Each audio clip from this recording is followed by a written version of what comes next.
Hi சகோதரங்களே. என்ன விஷயம்னு சொன்னால், இந்த ஸ்ரீலங்காவில் ஒரு 2 நாளாக பெரிய கதொண்டு போய் கொண்டிருக்குது. இந்த மத பிரச்சனை. இதில் நான் என்ன சொல்ல வரேன்னு சொன்னால், மத பிரச்சனை மீன்ஸ் அந்த நாய் அடித்தது, அதுக்கு இன்னொரு ஆள் இன்னொரு மதத்தை பற்றி பேசி சவுதியில் பார்த்தா தெளிச்சு கொண்டிருக்கு. அந்த மேட்ரு அவங்களோட பேர் எனக்கு தெரியாது, அதால் சும்மா சொல்லி கொண்டு வர அந்த கதை. இதில் எந்த கருத்து என்னன்னு சொன்னால், இப்போ அந்த நாயை அவர் கூட்டி வந்தது அதுவும் ஒரு வகைக்கு தப்பு தான் ரைட்டா. ஏண்டா அது வந்தது வாகன போக்குவரத்து உள்ள இடம் சரியா. அடுத்தது நாய் என்று சொன்னால் சில ஆட்கள் பயப்படுற தன்மையும் இருக்குது, அதை இது பண்ணுற தன்மையும் இருக்குது. அதுக்கு நம்ம இப்போ எடுத்தோன்னு ஒரு ஆள் அடித்ததுக்காக அவரை பனிஷ் பண்ணுறதும் தவறு தான். ஏன்னா ஸ்ரீலங்காவில் ஒரு நாளைக்கு அப்படி பார்க்க போனால் கோடிக்கணக்கான கேஸ் நடந்து ஒன்றா இருக்க போகுது, அதுவும் தவறு தான். ஆனால் பனிஷ் பண்ணதுன்னு சொன்னாலும் அதுவும் அதை பார்த்ததால் அவங்க பனிஷ் பண்ணி வச்சுருக்காங்க. அதை தாண்டி இப்போ நம்ம நாட்டில் இருக்கிற நாய்களுக்கு பொதுமக்களோ சரி யாரும் சரி இன்றைக்கு வரைக்கும் அதுக்கு ஒரு பாதுகாப்பு இல்லைன்றது யாருக்குமே தெரியும், எல்லாருக்கும் தெரியும்.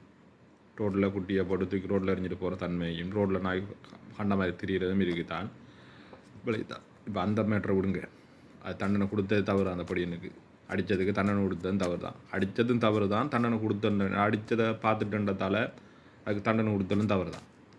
ஏன்னா ஸ்ரீலங்காவில் இது வரைக்கும் நான் அடிக்கிறேன்னுட்டா அது வேறு விஷயம், அதுவும் ஒரு தவறு தான். அடுத்து அவர் கூட்டி வந்தவரும் தவறு தான். ஏண்டா ஒரு வாகனம் போக்குவரத்து இல்லை போக்குவரத்துக்கு இருக்கிற இடத்த அதை கூட்டி வந்ததும் தவறு தான். அதுக்கு அவர் அந்த நாய்க்கு சரியான முறைக்கு பராமரித்தாரா, ஊசி போட்டாரா, அதை கடிச்சாருக்கு இன்னும் வருமா, அது கூட தெரியும். அவரை கூட்டி அதுவும் தவறு தான். இப்போ இதெல்லாம் பார்க்காம அவனுக்கு தண்டனை கொடுத்ததும் தவறு. தண்டனை கொடுத்து இவருக்கும் சேர்த்து தண்டனை கொடுத்துக்கணும் கூட்டி வந்தவருக்கு, அது வேறு சப்ஜெக்ட். அடுத்தது இன்னொரு பிரச்சனைன்னு சொன்னால், இஸ்லாமியர் பக்கம் பாரம் கதை சொல்கிறாங்களுக்கு. ஒரு சாதாரண ஒரு மனுஷன் இந்த உலகத்தில் ஒரு சாதாரண ஒரு பொடியன் ஒரு பேர் மதம்னு சொல்லி உங்களுக்கு தெரிஞ்ச எல்லோரும் மதத்தை தான் பிடிச்சி தொங்க போகிறீங்க, அதனால் மதத்துக்குள்ளே வர அவர் ஒரு வேறு மதத்துக்காரால் ஒரு மதத்தை பற்றி சொல்லும்போது அந்த மதம் எப்படி நீங்கள் நினைக்கிறீங்க, ஒரு கடவுள் நம்பிக்கை இருக்கிற நீங்கள் எப்படி நினைக்கிறீங்க, ஒரு மதத்தை பற்றி சொல்லும்போது ஒரு ஆள் சொல்லி அந்த மதம் கீழ்பட்டு போயிடும் நீங்கள் எப்படி நினைக்கிறீங்க. அந்தபடியும் சொன்னான் முகமதுக்கு எப்படி பண்ணுவேன். அவனுக்கு முகமதை பற்றி என்னென்னு தெரியாத வந்தான், அவன் கதைச்சி வச்சுருக்கான். அவன் சும்மா சிம்பிளாக சொல்லிட்டு போகிறான், என்கிட்ட கையில் கிடச்சா அப்படி பண்ணுவேன்றான். அவர் அப்படி கையில் கிடைக்கிறதுக்கு அவர் நினச்சிட்டு இருக்கார் போலோடக்கு. அவர் அந்த பொடியன்ற வீட்டில் ஒரு ஆளை நினச்சிருக்கான் போலோட முகமதை. ஆனால் அவர் ஆறு இந்த உலகத்தில் 200 கோடி மக்கள் போல பண்ணுறதுக்கு விதை போட்டவர் அவர் விளையதா.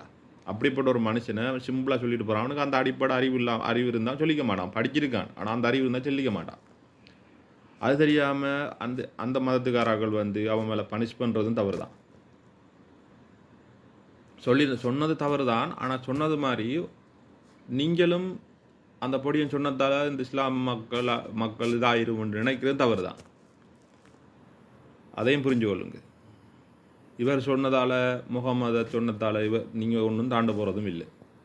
அவர் சொன்னதால் அவர் பெரிய இது ஆகிற போகிற ஆளும் இல்லை. அவர் அப்படி அடிப்படை அறிவு இருந்தால் அப்படி செஞ்சிருக்கவே மாட்டார். முகமது ஆரண்டு தெரியுமான்றது கூட தெரிஞ்சிருந்தால் சொல்லிக்க மாட்டார். விளையுதா. அவர்கிட்ட நெருங்க முடியுமான்றது கூட இவருக்கு தெரியுமான்னு தெரியாது. இந்த உலகத்தில் கிட்டத்தட்ட இந்த உலகத்தில் பாதியை பிடிச்சி ஆட்சி செஞ்சவர் சரியா. அப்படிப்பட்டவரை இவர் சும்மா சொன்னால் நடந்துடுமா என்றதை பற்றி நீங்கள் யோசிங்க. முதல் நீங்கள் உங்களுக்கு அப்படி ஒரு விஷயம் இப்படியா ஒரு தெரியாத பிடிச்ச சொன்னான்னு சொன்னால் பொதுத்தளத்தில் போயிட்டு சும்மா வீணா அவங்கள மாற்றுக்க தான் நீங்கள் சொல்லாமல் அவர் ஆறுன்றதை சுட்டி காட்டுங்க பஸ்ஸில் எல்லோரும். அவர் ஆறு நீ இப்படி சொல்லிட்டு போகிறவங்க ஒரு ஆறுன்னு சொல்லி காட்டுங்க பஸ்ஸில் தொல்லிமோ தெரிய வைங்க. அதை விட்டு போட்டு அவரை பனிஷ் பண்ணுறதால என்னமும் நீங்கள் தான் உங்களோட மேலே தான் இன்னும் குற்றங்கள் கூடிக்கொண்டே போகுது. முதல்ல எல்லாரும் சேர்ந்து மன்னிக்க பழகுங்க. விளங்கிட்டா. ஒரு சாதாரண வாய் வார்த்தையால் அவரோட உசுறு போகக்கூடாது. இந்த பூமியில் மனுஷனை படைத்த இறைவன் சும்மா சிம்பிளாக ஒரு 2 கருத்தை சொன்னதுக்காக அந்த சிம்பிளாக அந்த உசுரை பறிக்கிறதுக்கு இறைவன் கொடுப்பான்னு தான் கொடுக்க மாட்டான். அப்படி கொடுத்தானோ அவன் இறைவனும் கிடையாது. இன்றைக்கு அவன் ஒரு மதத்துக்காக இப்போ வாதாட போய் இப்போ அவன் என்ன நிலைமையில் இருக்கான்னு சொன்னால் இப்போ அந்த அவங்கள சொன்ன மதம் காப்பாற்ற போகிறது கிடையாது. இல்லைங்களா? மதம் வந்து காப்பாற்ற போகிறது கிடையாது. இப்போ சட்டம் தான் வந்து நிற்க போகுது எல்லாருக்கும். அதெல்லாம் வந்து சட்டத்துக்கு மரியாதை கொடுத்துட்டு அதுக்கேற்ற மாதிரி நடக்க பழகுங்க. ஒரு மற்றவனை ஒரு சில ஒரு நாட்டுக்குள்ள ஒரு சட்டம் இருக்குன்னு சொன்னால், ஒரு மதத்துக்கு இருக்குன்னா அதை புரிஞ்சு நடந்து கொள்ளுங்க. இதைத்தான் நான் சொல்ல வரேன். இப்போ அடுத்தது என்னென்னு சொன்னால், நிறைய பிராக்கள் இப்போ நியூஸில் சொல்லி கொண்டு வா, சவுதியில் வந்து இப்போ என்ன செய்ய போகிறாங்களோ, சவுதி அப்படி நாடு இப்படி, சவுதி அப்படிப்பட்ட நாடு கிடையாது. இல்லைதா?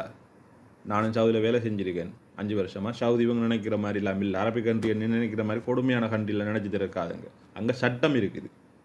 அந்த சட்டம் இருக்குன்னு சொன்னால் எல்லாரையும் பாதுகாக்கிறது தான் சட்டம் இருக்குது. அந்த என்னத்தை கொண்டு சொன்னால், அது அங்கே வந்து இவர் இஸ்லாத்தை மட்டும் இல்லை, எந்த மதத்தை பற்றி சவுதிக்குள்ள வச்சு பேசினாலும் கூட இதாக தண்டனை கொடுக்க போகிறாங்க. அதுக்குரிய தண்டனை அவங்க வந்து அதுக்குரிய பனிஷ்மெண்ட் இருக்குது. இப்போ இஸ்லாத்தை பேசினா ஒரு சண்டை பண்ணி சொன்னால், அது மாதிரி நான் வேறு மதத்தை பற்றி பேசினா கூட அரபிக் கண்ட்ரிக்குள்ளே வந்து அவங்க வந்து பனிஷ் பண்ணி தானே ஆகுவாங்க. அது அந்த நாடு சட்டம். அது இப்போ நீங்கள் நினைக்கிறோமா அங்கே பெரிய ஒரு அங்கே கொடூரமான கொடூர ஆட்சி செய்யலை. அங்கே வந்து சர்வாதிகாரம் கிடையாது. அங்கே எல்லாருக்கும் சமமான இது கிடைக்கணும், எல்லாருக்கும் இல்லை அந்த கிடைக்குது. விளையுதா? இப்போ நீங்கள் சும்மா வீண் கருத்துகள் சொல்லாதுங்க. அரபிக் கண்ட்ரியில் அப்படி இப்படி எல்லாரும் நல்லா போய் பொழைச்சி நல்லா வாழ்ந்த நிறைய பேர் இருக்கிறாங்க அந்த நாட்டுக்குள்ளே போய். சரியா? அது மாதிரி இப்படி என்ற சொல்கிறதுக்கு இல்லை. அங்கே போகிறவங்கள வந்து நல்லா ஆதரிக்கிறது வந்து முஸ்லீம் மக்கள் தான்.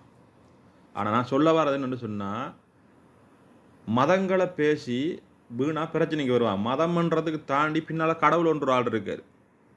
சரியா? நீங்கள் மதத்தை சொல்லி சொல்லி உங்களோட இப்போ அந்த நாயை காப்பாற்றுறதுக்கு அந்த அவரை கடவுளால் முடியும். அதே மாதிரி இஸ்லாத்தை காப்பாற்றுறதுக்கு இஸ்லாத்தில் இருக்க கடவுளுக்கு முடியும். சும்மா மனுஷராக இருக்க நீங்கள் வீணாக உங்களோட மனிதத்தன்மையை விட்டுறாதுங்க.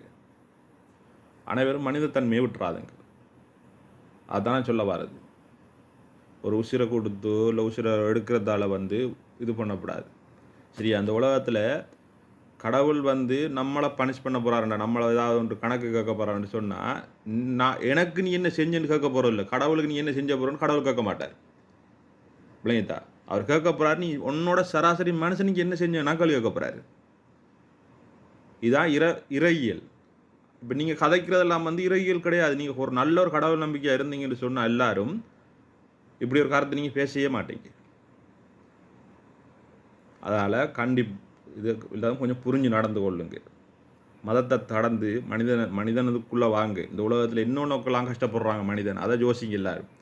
உங்களோட மதங்களை தூக்கி எறிங்க. கடவுளை காப்பாற்ற கடவுளால் முடியும். யார் கடவுளாக இருப்பாரோ அவராக காப்பாற்ற அவரால் முடியும். நீங்கள் மனுஷனாக இருங்க.